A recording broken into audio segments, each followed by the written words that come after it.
Jadi untuk penanaman saran saya lihat kondisi tanah di kebun teman-teman. Semisal pH tanahnya asam, bisa ditabur dengan kapur dolomit. Sebelum tanam cek pH tanah dulu. Nah, semisal banyak rayap di tanah, bisa ditabur furadan. Itu pun dosisnya jangan terlalu banyak menurut saya. Nah, setelah dikasih furadan, boleh dikasih POC supaya mikrobanya itu ada lagi ya teman-teman. Ataupun kompos yang sudah difermentasi.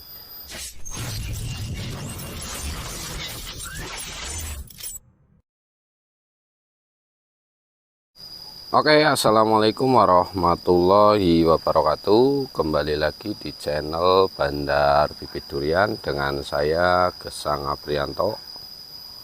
Semoga teman-teman dalam keadaan sehat walafiat, dipermudah segala urusannya dan dilancarkan rezekinya. Amin amin ya robbal alamin. Hari ini tanggal 27 Maret 2024 di bulan puasa ya. Semoga dilancarkan untuk puasanya.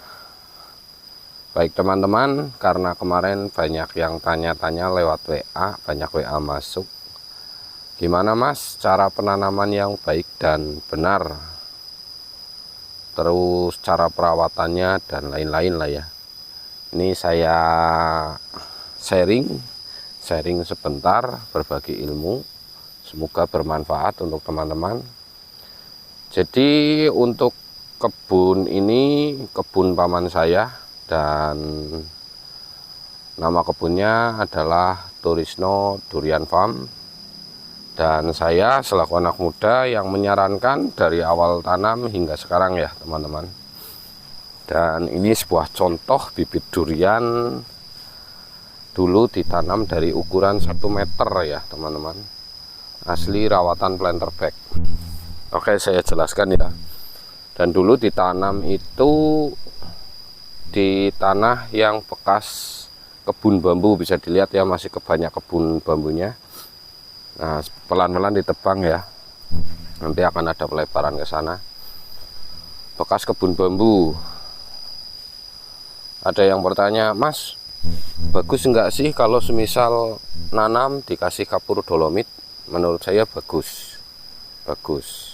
Tapi dulu kebun ini ditanam itu tanpa ada campuran apapun, murni tanpa pupuk, tanpa kompos, pupuk kompos baik pupuk kompos maupun kimia tidak, dan dolomit pun tidak. Kenapa?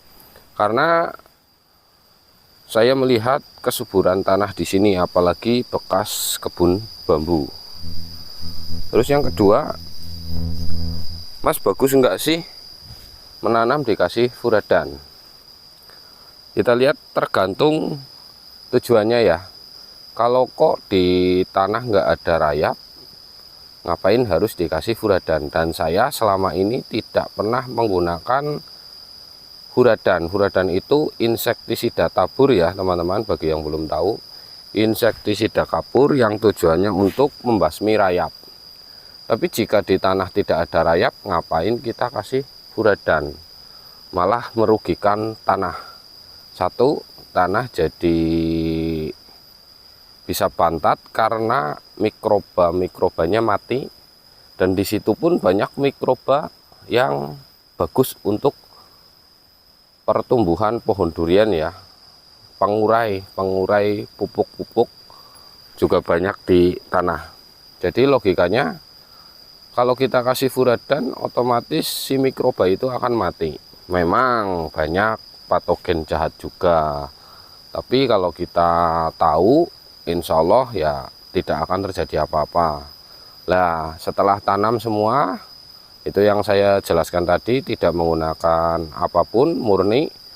Nah, kemudian selang 1 bulan baru kita treatment. Saya kasih kompos dulu dikasih. Nah, setelah beradaptasi baru kita kasih pupuk kimia teman-teman. Dikasih pupuk kimia, simple dan tidak tidak terlalu mengeluarkan biaya banyak. Nah, nanti di pohon akan ketahuan jika ada problem di tanah, pasti daun ada yang trouble atau problem ya. Kok selama daun masih sehat, segar, bugar ya tinggal kita pemupukan, pemenuhan nutrisi teman-teman. Nah, kita bantu menggunakan POC juga, penyemprotan rutin, terus pemupukan kompos. Kalau di sini 4 bulan sekali, aman teman-teman. Ini contohnya, daun pun tidak ada yang rusak, sehat, tanpa ada jamur juga. Ini bisa dilihat kesuburannya ya. Ini yang ini jenis oci juga bisa dilihat teman-teman, subur luar biasa. Padahal ini tanaman sekarang 16 bulan teman-teman, 16 bulan nih. Bisa dilihat ya kesuburannya ya. Memang umurnya ada yang tidak sama seperti itu, yang di tengah susulan. Ini rata-rata ya 16 bulan. Jadi gini teman-teman, untuk berkebun itu nggak perlu ribet, tapi sesimpel mungkin. Asal tahu dasar ilmunya. Nah, untuk di pertanian menurut saya itu nggak ada yang pinter ya, tapi kita mau belajar insya Allah bisa gitu. Jadi untuk penanaman saran saya lihat kondisi tanah di kebun teman-teman. Semisal pH tanahnya asam, bisa ditabur dengan kapur dolomit. Sebelum tanam cek pH tanah dulu.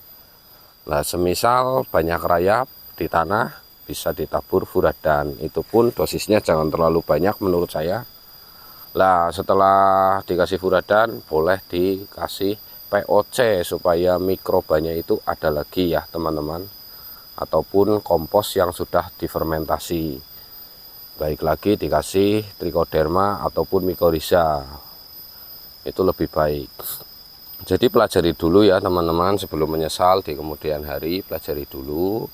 Kalau kok di lahan itu bagus, pH-nya ideal di 6-7, itu sudah cukup bagus, itu boleh langsung ditanam teman-teman. Nah, nanti selang sebulan bolehlah dikasih pupuk perangsang akar ataupun pupuk yang lainnya, itu teman-teman. Jadi nggak perlu ribet ya teman-teman. Jika teman-teman ingin bertanya-tanya atau sharing, bisa klik link di deskripsi, itu ada link WA saya. Di situ juga ada nomor WA saya, bisa dicatat ya teman-teman. Oke teman-teman, hanya itu sedikit ilmu dari saya. Semoga bermanfaat. Sukses selalu untuk teman-teman dan tetap semangat ya. Salam petani dari Banyumas. Wassalamualaikum warahmatullahi wabarakatuh.